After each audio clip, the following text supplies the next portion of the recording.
지난 강의에서 선악과에 대한 4가지 해석에 대해서 말씀드렸습니다. 오늘은 선악과가 무엇인지 성경을 통해서 알아보겠습니다. 먼저 창세기 2장을 읽어봅니다. 창세기 2장 9절 말씀입니다. 여호와 하나님이 그 땅에서 보기 아름답고 좋은 나무가 나게 하시니 동산 가운데에는 생명나무와 선악을 알게 하는 나무도 있더라. 2장 15절 말씀부터 봅니다. 여호와 하나님이 그 사람을 이끌어 에덴 동산에 두사 그것을 다스리며 지키게 하시고 여호와 하나님이 그 사람에게 명하여 가라사대 각종 나무의 실과는 내가 임의로 먹되 선악을 알게 하는 나무의 실과는 먹지 말라. 내가 먹는 날에는 정령 죽으리라 하시니라 라고 기록을 했습니다. 하나님께서는 에덴 동산에 아름답고 먹기에 좋은 나무들을 나게 하셨습니다. 동산에 있는 각종 나무의 실과는 사람들이 임의대로 먹으라고 하셨습니다. 그렇지만 동산 중앙에 있는 선악을 알게 하는 나무의 실과는 먹지 말라고 말씀하셨습니다. 여기서 우리는 한 가지 의문을 가집니다.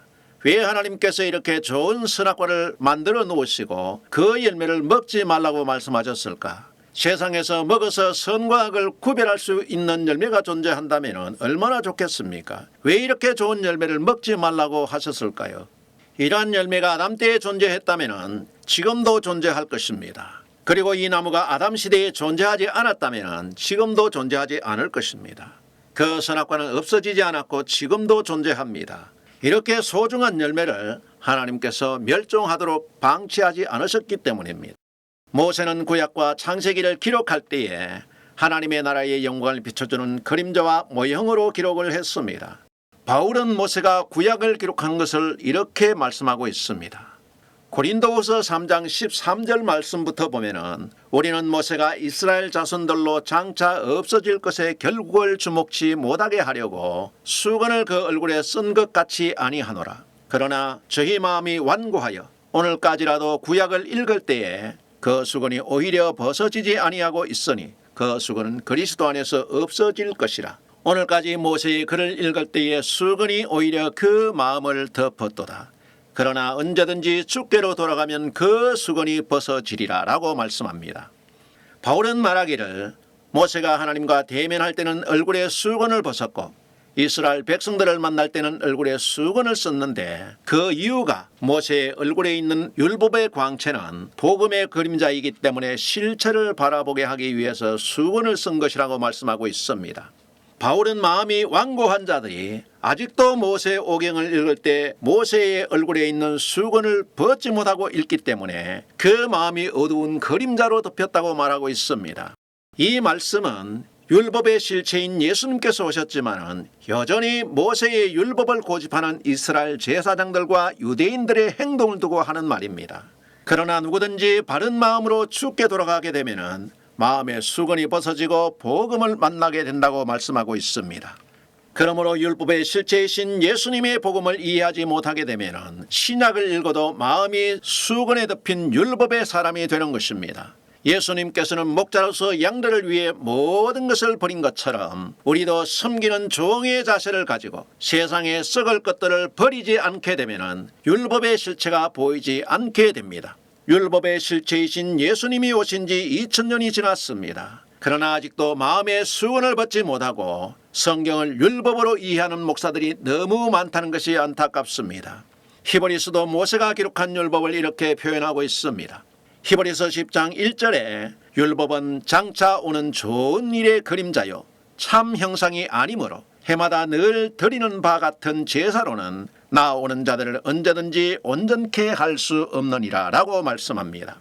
히브리서도 율법은 장차 오는 좋은 일의 그림자요 참 형상이 아니기 때문에 늘 드리는 제사와 예배로는 하나님께 나오는 자들을 온전케 할 수 없다고 말씀합니다.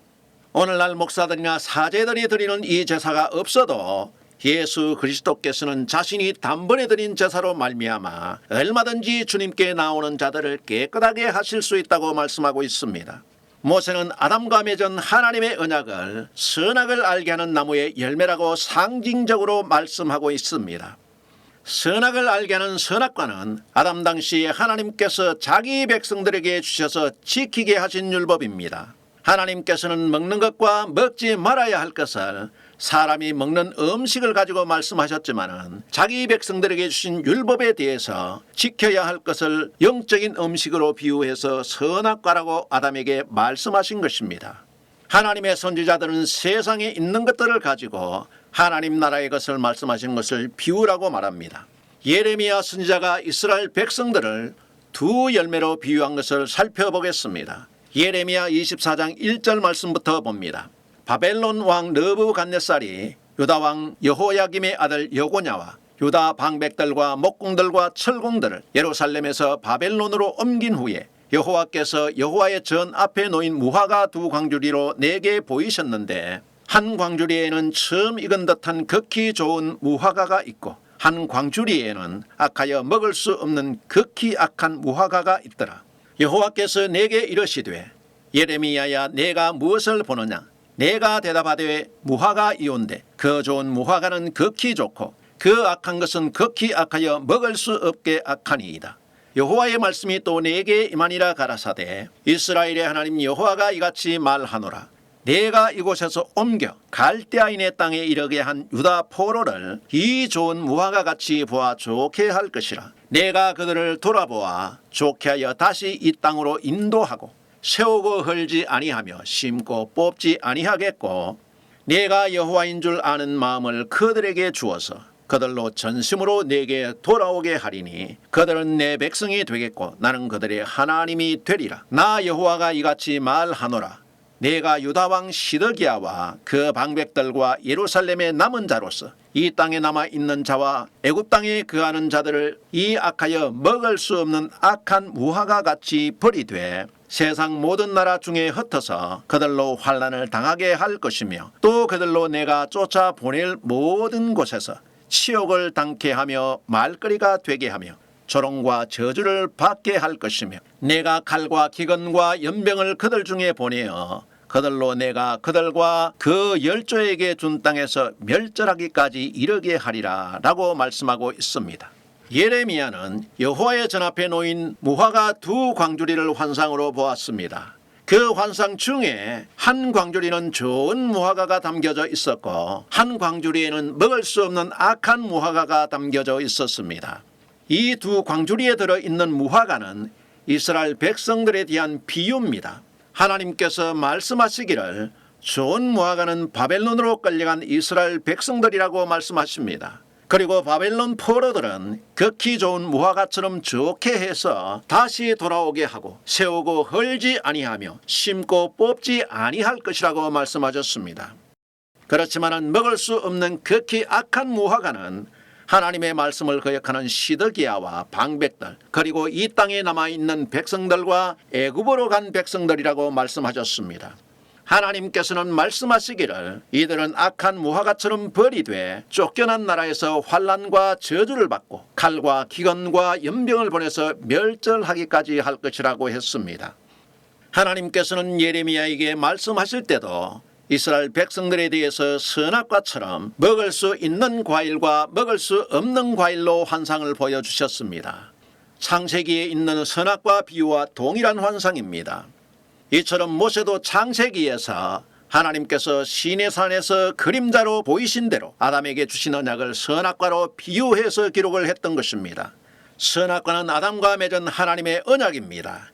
이 선악과는 아담이 지켜야 되는 하나님의 율법인 것입니다. 하나님께서는 어느 시대나 먹는 것을 가지고 선과 악을 구별하지 않았습니다. 사람들이 먹는 것을 가지고 자기 백성들에게 언약이 중요하다는 것을 가르친 내용입니다. 예수님께서도 사람의 입으로 들어가는 것이 사람을 더럽게 할 수 없다고 말씀하셨습니다. 사람들의 삶에 있어서 음식이 소중하듯이 하나님의 말씀도 먹는 음식처럼 소중하게 여기고 선과 악을 구별해서 잘 지키라는 말씀입니다. 예수님께서도 요한복음에서 먹는 떡에 대해서 이렇게 말씀하셨습니다. 요한복음 6장 51절에 나는 하늘로서 내려온 산 떡이니 사람이 이 떡을 먹으면 영생하리라. 나의 줄 떡은 그 세상의 생명을 위한 내 살이로라 하시니라 라고 말씀합니다. 예수님께서는 자신이 살아있는 떡이라고 말씀하시면서 이 떡을 먹게 되면 영생한다고 가르쳤습니다. 예수님께서 주실 떡은 일반 떡이 아니라 자신의 살과 피라고 말씀합니다. 예수님께서는 자기의 살과 피를 먹으라고 말씀하셨지만은 그 의미는 예수님의 말씀을 듣고 마음으로 순종하면 영생을 얻을 수 있다는 말씀입니다. 동산나무의 모든 열매는 아담이 결정해서 먹을 수 있는 것처럼 선악을 알게 하는 율법도 분별해서 잘 지키라고 말씀하신 것입니다. 예수님께서도 행동의 결과를 열매라고 말씀하셨지요. 마태복음 7장 17절 말씀부터 보면 이와 같이 좋은 나무마다 아름다운 열매를 맺고 못된 나무가 나쁜 열매를 맺나니 좋은 나무가 나쁜 열매를 맺을 수 없고 못된 나무가 아름다운 열매를 맺을 수 없느니라 라고 말씀하셨습니다. 예수님의 이 말씀은 나쁜 사람은 악한 행실이 나오고 좋은 사람은 아름다운 행실이 나온다는 말씀입니다. 열매가 그 나무의 결정체인 것처럼 사람의 생활의 열매가 선과 악으로 나타나는 것입니다. 하나님의 언약을 받고 어떻게 생활하느냐에 따라서 죽을 수도 있고 영생할 수도 있는 것입니다. 선악과는 아담뿐만 아니라 모든 하나님의 백성들이 지켜야 되는 언약인 것입니다. 선악과는 오늘날도 우리가 아담처럼 지켜야 되는 율법입니다. 이 아담 언약이 행위 언약이기 때문에 구원 얻는 수단으로 폐기되었다고 한다면 지켜야 하는 율법도 기억하지 않고 어기는 사람들에게 폐기된 아담 언약을 모세가 성경에 기록할 필요도 없고 오늘날 우리도 기억할 필요가 없습니다. 이 계명은 하나님께서 모세에게 주셨던 율법을 아담에게도 동일하게 주신 언약의 말씀입니다. 우리는 율법을 모세에게만 주어진 사건이라고 생각합니다. 모세에게는 시내산에서 율법이 주어졌지만은 아담에게는 에덴 동산에서 모세보다 먼저 율법이 주어진 것입니다. 오늘날 우리에게도 여전히 아담과 모세에게 주어진 언약이 동일하게 주어진 것입니다. 이 율법은 한 번도 변하거나 다른 율법으로 바뀐 적이 없습니다. 하나님께서는 아담 이후에 자신이 준 언약을 시대에 따라 변개하거나 사람에 따라 다른 언약을 주시지 않았다는 사실입니다. 신약의 모세라고 불리는 바울은 선악과를 어떻게 말씀하고 있는지 살펴보겠습니다. 로마서는 바울이 쓴 창세기라고 불러도 됩니다. 왜냐하면 창세기에 있는 내용들을 거의 다 신학적으로 말씀해주고 있기 때문입니다. 신학자들은 로마서를 이신칭의의 책이라고 말하고 있지만 로마서는 이신칭의의 책이 아닙니다. 바울은 로마서에서 모세가 사용한 비유적인 그림자로 말씀하지 않고 창세기를 직설적으로 말씀하면서 모세의 얼굴에 있는 율법의 수건을 벗기고 선악과가 무엇인지 복음으로 자세히 설명하고 있습니다. 로마서 5장 12절 말씀부터 보겠습니다. 이러므로 한 사람으로 말미암아 죄가 세상에 들어오고 죄로 말미암아 사망이 왔나니 이와 같이 모든 사람이 죄를 지었으므로 사망이 모든 사람에게 이르렀느니라. 죄가 율법 있기 전에도 세상에 있었으나 율법이 없을 때에는 죄를 죄로 여기지 아니하였느니라. 그러나 아담으로부터 모세까지 아담의 범죄와 같은 죄를 짓지 아니한 자들 위에도 사망이 왕노릇하였나니 아담은 오실자의 표상이라 라고 말씀하고 있습니다. 바울은 로마서에서 한 사람 아담으로 말미암아 죄가 세상에 들어오고 한 사람 아담의 죄로 사망이 왔다고 말씀하고 있습니다. 그리고 말하기를 죄가 율법이 있기 전에도 있었지만은 율법이 없을 때는 죄를 죄로 여기지 않았다라고 말씀합니다. 여기서 바울은 말하기를 선악과 때문에 죄가 들어오고 선악과 때문에 사망이 왔다고 말해야 되지만은 바울은 말하기를 율법으로 인해서 죄가 왔고 율법으로 인해서 사망이 왔다고 말하고 있습니다. 죄는 율법이 있어야 죄가 존재한다는 것입니다. 율법이 없으면 죄가 성립되지 않는다는 것이죠. 아담에게 율법이 없었다면 아담이 아무리 선악과를 따먹어도 죄가 되지 않는다는 말입니다. 그러므로 아담이 선악과를 먹음으로 죄를 지은 것이 아니라 율법을 지키지 못했기 때문에 범죄하게 되었다는 사실입니다. 그러므로 바울은 말하기를 율법이 없을 때에는 죄를 죄로 여기지 않았다고 말씀하고 있습니다. 모세가 율법을 선악을 알게 하는 열매라고 비유적인 표현을 했습니다. 아담에게 율법을 주시지 않았다면 아담의 모든 행동은 죄가 되지 않고 죄로 인해서 사망이 올 만한 것이 없는 것입니다. 아담에 주어진 것이 율법이요 아담과 하와가 선악을 알게 하는 열매라고 말하고 있는 율법을 범했기 때문에 사망이 온 것입니다. 아담과 하와가 선악과를 먹는 것이 죄가 될 수 없는 것은 사람의 입으로 들어가는 음식과 열매로는 사람을 더럽게 할 수 없다고 예수님께서도 말씀하셨기 때문입니다. 아담에게 율법이 없었다면 무슨 행동을 하든지 죄로 인한 사망이 올 수 없는 것입니다. 아담에게도 오늘날 우리에게 주신 율법과 동일한 언약이 주어진 것입니다. 바울은 모세와 같이 상징적으로 선악과라는 표현을 쓰지 않았습니다. 당시 기독교인들과 유대인들이 알고 있는 율법이라고 밝히 말씀하고 있습니다. 이 선악과는 유대인들도 알고 있었고 초대교회 기독교인들도 잘 알고 있었습니다. 그렇지만 로마 캐톨릭의 잘못된 신학으로 성경을 닫아버려 가지고 사도들의 복음이 실전되고 사멸되었던 것입니다. 그러므로 선악과라고 하는 아담 언약은 성경을 봐도 알지 못하는 닫혀버린 언약이 된 것입니다.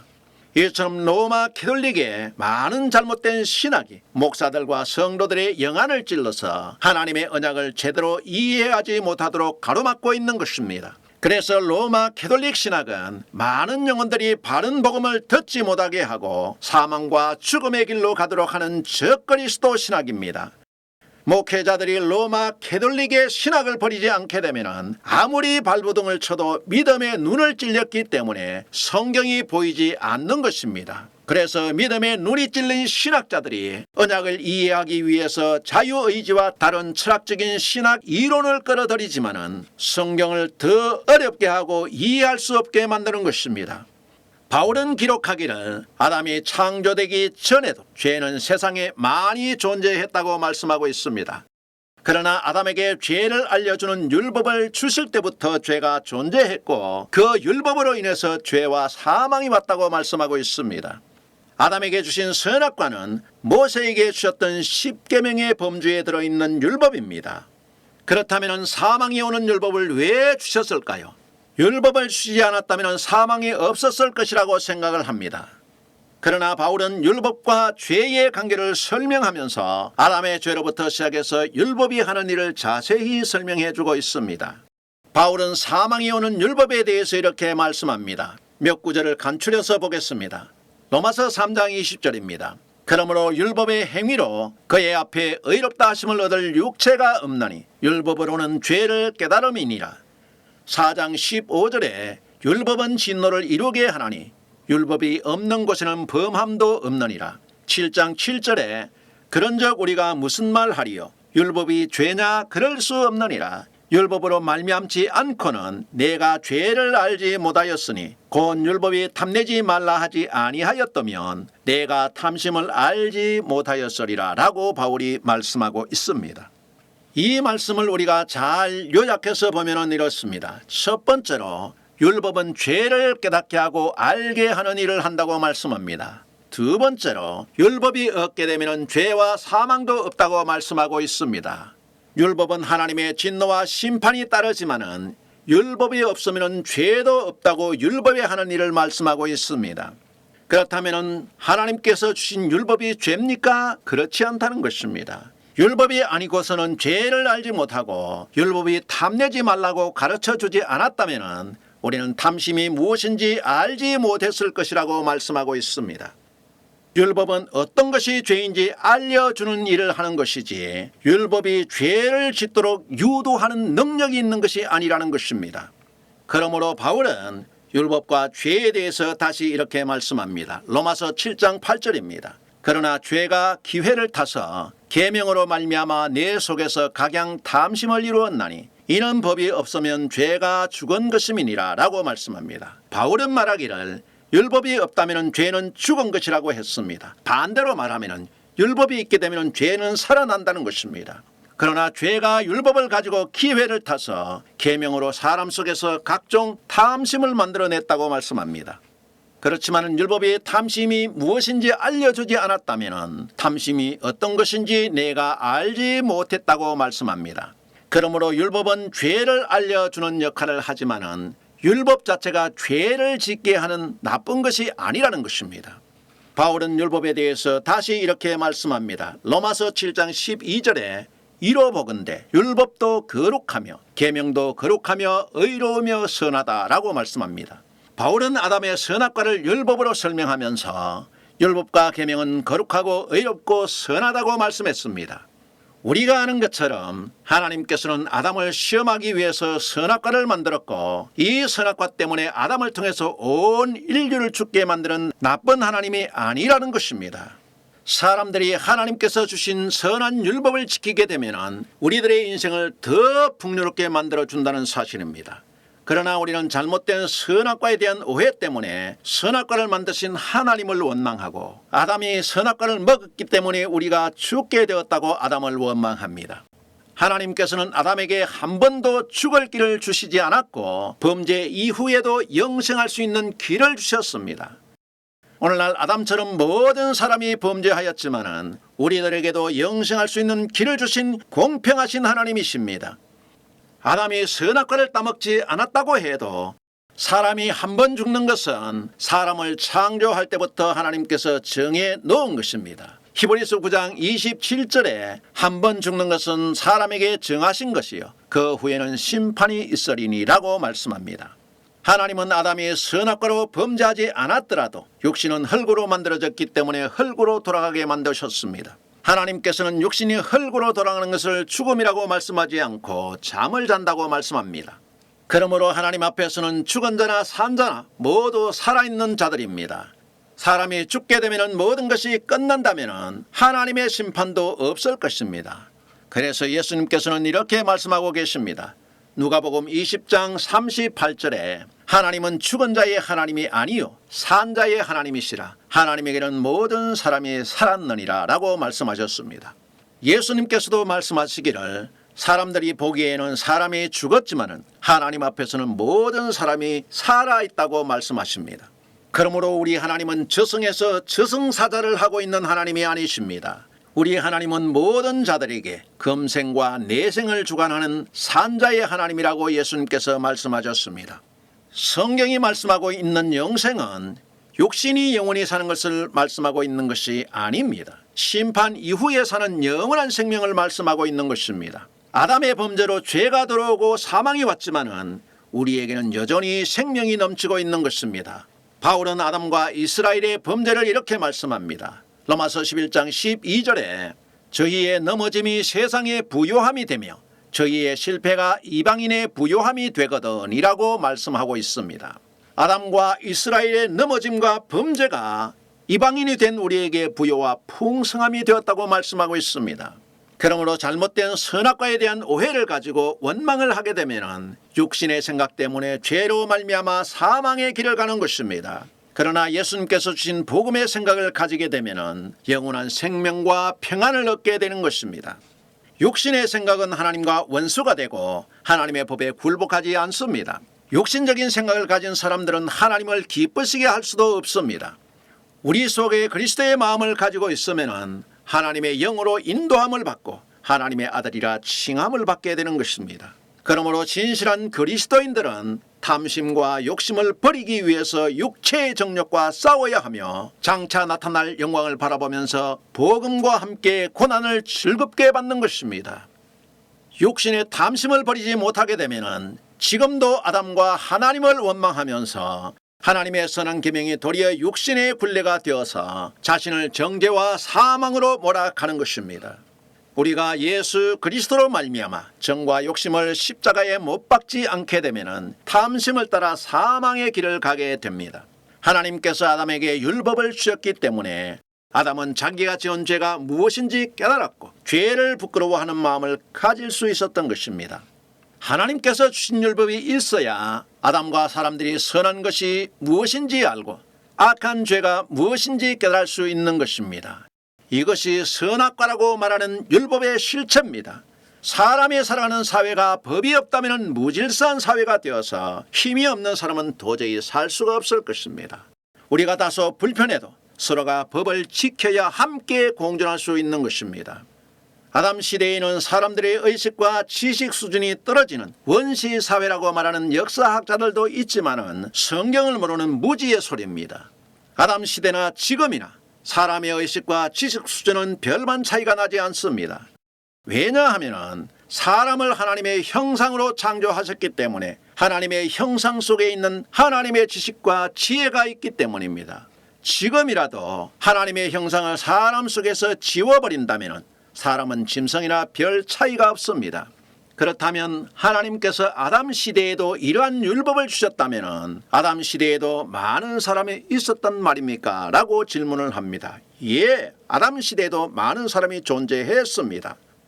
하나님께서는 아담에게 모든 사람들이 함께 살 수 있는 공평한 율법을 주신 것입니다. 하나님께서 주신 선악과 율법은 세상 모든 사람들에게 주신 율법입니다. 그러므로 누구든지 하나님의 심판을 피할 수 없는 것입니다. 아담에게 세상의 율법을 주시지 않았다면 아담이 사는 사회는 무법천지와 혼돈의 사회였을 것입니다. 이 율법이 없게 되면 악한 자들을 심판할 수 있는 법이 없어서 악한 자들을 정죄할 수 없는 것입니다. 바울은 로마서 3장 4절에서 말씀하기를 사람은 다 거짓되되 오직 하나님은 참되시다 할지어다. 기록된 바 주께서 주의 말씀에 의롭다 함을 얻으시고 판단받으실 때에 이기려 하심이라 함과 같으니라 라고 말씀합니다. 바울은 하나님께서 세상을 심판하실 때에 율법이 없게 되면 죄인에 대해서 심판할 수 있는 근거가 없다고 말씀합니다. 이 율법이 있기 때문에 하나님께서는 세상을 심판하실 때에 죄인들을 심판할 수 있는 근거가 된다고 말씀합니다. 그래서 바울은 심판하시는 날에 주께서 의롭다 하심을 얻고 죄인들에 대해서 이기려 함과 같다고 기록하고 있는 것입니다. 아담에게 선악과라고 하는 율법이 주어지지 않았다면 아담 이후의 범죄에 대해서 하나님께서 심판하실 일이 없습니다. 율법이 없었다면 노아 때도 심판하시지 않았을 것입니다. 그러나 창세기 6장 5절 말씀에 보면 여호와께서 사람의 죄악이 세상에 관영함과 그 마음의 생각의 모든 계획이 항상 악할 뿐임을 보시고 라고 말씀하고 있습니다. 하나님께서는 사람의 죄악이 세상에 관영함과 그 마음의 생각과 계획이 항상 악했다고 정죄했습니다. 하나님께서 아담에게 율법을 주시지 않았다면 하나님께서 무엇을 가지고 노아 시대 사람을 정죄하시고 물로 심판하실 수 있겠습니까? 바울이 로마서에서 말씀하고 있는 것처럼 율법이 없다면 죄를 죄로 여기지 않기 때문에 죄악이 관영해도 죄가 되지 않는 것입니다. 하나님께서 아담 시대에도 모세의 율법과 같은 언약을 주셨기 때문에 노아 시대는 죄악이 관영한 시대를 물로 심판하셨고 아브라함의 시대에는 소돔과 고모라를 불로 심판하셨습니다. 또 아담의 아들 가인의 살인도 정죄될 수 있었던 것입니다. 아담에게 주신 율법에 살인하지 말라는 계명이 없었고 선악과만 따먹지 않으면 죄가 안 된다고 한다면 가인은 살인을 해도 선악과를 먹지 않았기 때문에 가인은 무죄입니다. 그러므로 아담에게 주어진 선악과는 구원을 얻는 조건으로 폐하여진 행위 언약이 아닙니다. 아담 시대에도 율법이 주어졌고 이 선악과라고 하는 율법은 오늘날도 여전히 존재합니다. 이 아담 언약은 지금도 우리에게 구원을 주는 복음입니다. 아담이 범죄함으로 에덴 동산에서 쫓겨났고 아담 이후의 사람들은 에덴 동산의 선악과를 보지도 못했고 먹지도 못했습니다. 그렇다면 선악과가 없어졌는데 아담 이후의 사람들은 무엇 때문에 심판을 받습니까? 바울의 말대로 선악과가 율법이었기 때문에 죄를 지으면 심판을 받는 것입니다. 그래서 바울은 로마서 3장 20절에서 율법으로는 죄를 깨닫는다고 말씀하고 있습니다. 선악과가 바울이 말한 율법이 아니라면 성경에서 선악과로 인해서 온 죄와 사망이 오는 해답을 찾을 수 없습니다. 율법이 있었기 때문에 죄가 들어왔고 율법이 있었기 때문에 사망이 오게 된 것입니다. 이 율법의 규제가 아담과 사람의 자유를 구속하는 것이 아닙니다. 이 율법이 있기 때문에 진리 안에서 우리가 도리어 자유를 얻게 되는 것입니다. 율법이 없어서 죄를 죄로 정하기 전에는 어떤 세상이었을까요? 창세기 1장 2절에서 율법이 있기 전의 상태를 잘 말해주고 있습니다. 땅이 혼돈하고 공허하며 흑암이 깊음 위에 있고 하나님의 신은 수면에 운행하시니라 라고 말씀합니다. 율법이 없을 때는 죄가 죄로 인정되지 않았고 모든 것이 혼돈되고 공허한 세상이었습니다. 이렇게 선과 악이 공존하는 혼돈하고 공허한 세상에 하나님께서 사람들을 창조하셨고 사람이 살 수 있도록 법을 만들어서 밝은 빛의 사회로 만들어 주신 것이 선악과라고 하는 율법입니다.